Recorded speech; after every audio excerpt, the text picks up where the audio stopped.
This is the download recap from Sounds Profitable, the most important news from this week and why it matters to people in the business of podcasting. I'm Gavin Gaddis.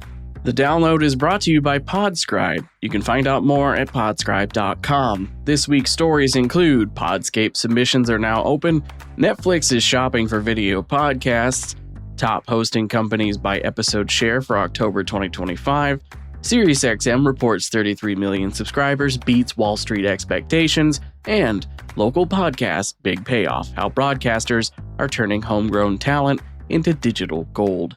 Let's get started. The Podscape, a joint project between Magellan AI and Sounds Profitable, is a biannual infographic designed to give a bird's eye view of the business of podcasting. A city map, in essence, charting out the various neighborhoods in which podcasting companies live in based on what services they provide. Every 6 months, we regroup and process new submissions, update existing ones, and tweak any changes necessary to keep this living document going. In anticipation of the winter update, which will release early next year, the new Podscape submission form is live now and will be taking new submissions until end of day, Friday, November 21st. Get on it.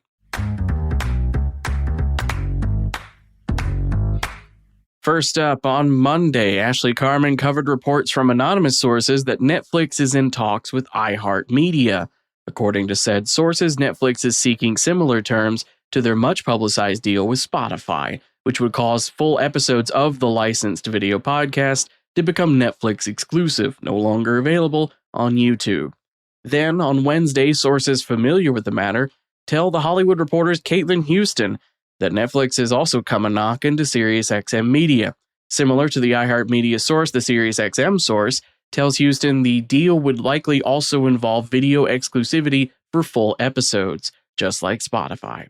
With the Spotify deal, this siloing of content makes sense, as David Zucker's math found out all 16 of the currently announced podcasts in Spotify's repertoire that are going to Netflix, all of those combined get fewer YouTube views than just Good Hang with Amy Poehler in the same time frame.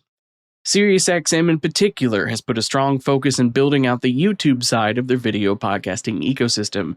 Keep in mind that for 2 stories from now.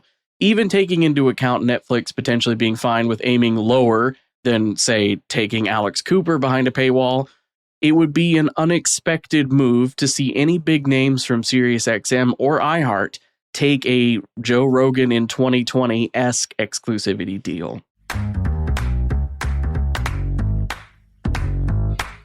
Livewire Labs is back with another report on the health of the podcast industry. Their chart of top podcast hosting companies by episode share independently verified each podcast episode published on tracked platforms using media file URLs instead of feed domain URLs, the latter being a method that Livewire attests will lead to undercounting hosts who offer custom domains. A quote from Livewire on edge cases that might cause confusion. Quote, in cases where a retail podcast host uses another podcast host to serve the audio, we credit the first host. In cases where a podcast migrates from one host to a new host, we credit the new host. In general, the intent is to identify the podcast host the podcaster would say they are dealing with. We were not able to identify a known host for 3.14% of the new episodes found in October. End quote. Overall episode rate is up 0.2% month over month. 29.5% of October podcast episodes were published on Spotify, with Spreaker in second place at 18.5% and Buzzsprout at 10%. The Q3 report from SiriusXM Media offers up a $2.16 billion quarterly revenue. While down 1% year over year, it exceeds previous analyst expectations. As has become a common refrain in big company reports, podcast advertising shines. Here's a quote from the article. Quote, podcasting advertising was again a bright spot, with the company seeing ad revenue in that sector up 50%, while overall ad revenue grew just 1% year over year.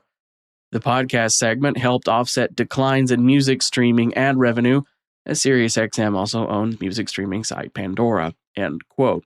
Chief Content Officer Scott Greenstein, when asked about advertising potential for SiriusXM video podcasts, noted the growth in the video space and potential he sees in that space for their video podcast stable.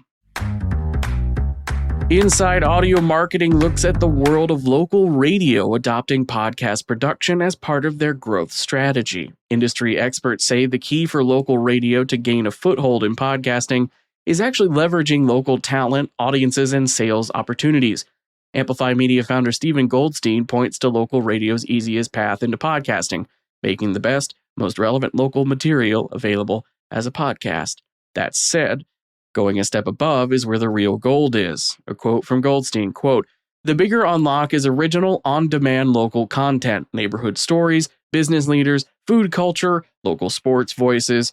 People care deeply about what's happening where they live, and almost no one is serving them that as a consistent modern audio product," end quote.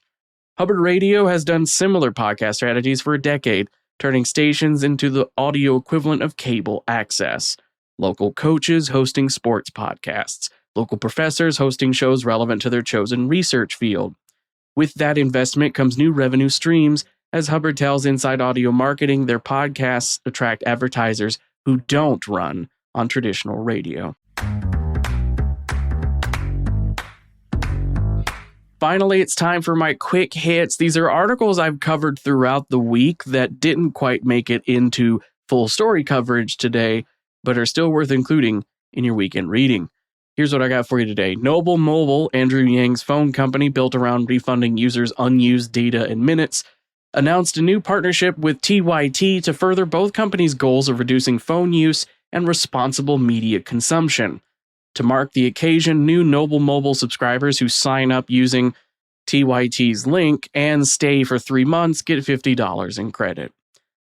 Filmmaker Sean Michael Colon is taking his podcast industry documentary Age of Audio on the road with several screenings this month, including, if you're listening to this as it comes out, a screening this afternoon as part of Resonate Pangea Podcast Festival in Virginia.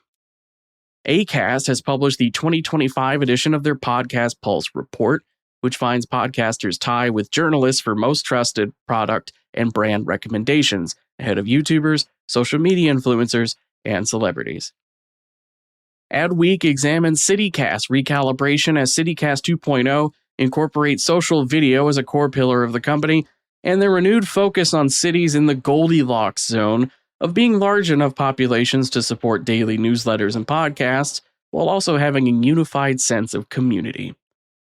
Magellan AI has a new quarterly report. Key findings include 26% of podcast ad spend year over year, 9 out of 10 top spenders in Q3 also being top spenders from Q2, and 41% increase in brands advertising on podcasts for the first time. That's 1,689 new brands all told. Amplify Media founder Stephen Goldstein, he's back again, has a new article about why mediocre podcast content does not stand a chance in the so-called great content flood brought by generative AI tools becoming more widespread. That was the download recap brought to you by Sounds Profitable and Podscribe. I know I went through today's stories fast, so be sure to check out the links to every article I've talked about right in your podcast listening app, or you can go to the download section of soundsprofitable.com. I'm Gavin Gaddis. Our producers are myself, Brian Barletta, and Tom Webster. And as usual, special thanks to you for sticking with me as I brought you all the top stories from this week in the business of podcasting. Robot. Download complete.